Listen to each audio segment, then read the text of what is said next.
6. Improve crop breeding. Future yield growth is essential to keep up with the demand.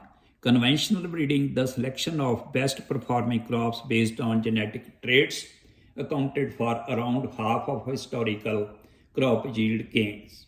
New advances in molecular biology offer great promise for additional yield gains by making it cheaper and faster to map genetic codes of plants, test for desired DNA traits, purify crop strains, and turn genes on and off.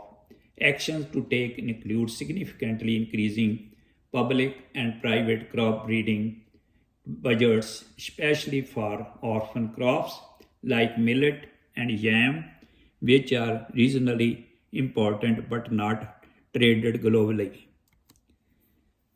Improve soil and water management. Degraded soil, especially in Africa's dry lands, may affect 1/4 of the world's cropland. Farmers can boost crop yields in degraded soils, particularly dry lands and areas with low carbon, by improving soil and water management practices. For example, agroforestry or incorporating trees on farms and pastures can help regenerate degraded land and boost yields. Trial sites in Zambia integrating Faidhervia albida trees yielded 88 to 190% more maize than sites without trees. A 20% faster increase in crop yields between 2010 and 2050 as a result of improvements in crop breeding and soil and water management could close the land gap by 16% and the greenhouse gas mitigation gap by 7%. Actions to take include increasing and aid agencies, support for rainwater harvesting, agroforestry, and farmer-to-farmer education, and reforming tree ownership laws that impede farmers' adoption of agroforestry.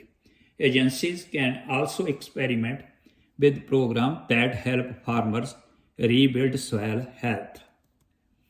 Plant existing cropland and more frequently. Planting and harvesting existing croplands more frequently, either by reducing fallow land or by increasing double cropping, planting 2 crops in a field in the same year, can boost food production without requiring new land. Increasing annual cropping intensity by 5% beyond the 2050 baseline of 87% would shrink the land gap by 14% and the greenhouse gas mitigation gap by 6%.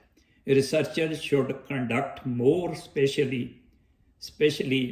explicit analysis to determine where cropping intensity increases are most feasible, factoring in water emission and other environmental constraints.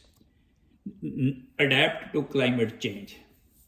The 2014 Intergovernmental Panel on Climate Change report projected that without adaptation, global crop yields will likely decline by at least 5% by 2050, with steeper declines by 2100.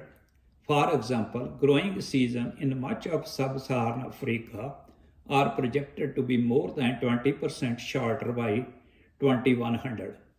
A 10% decline in crop yields would increase the land gap by 45%. Adaptation will require implementing other menu items as well as breeding crops to cope with higher temperatures, establishing water conservation systems, and changing production system where major climate changes will make it impossible to grow certain crops. Please subscribe, like, comments. Thanks.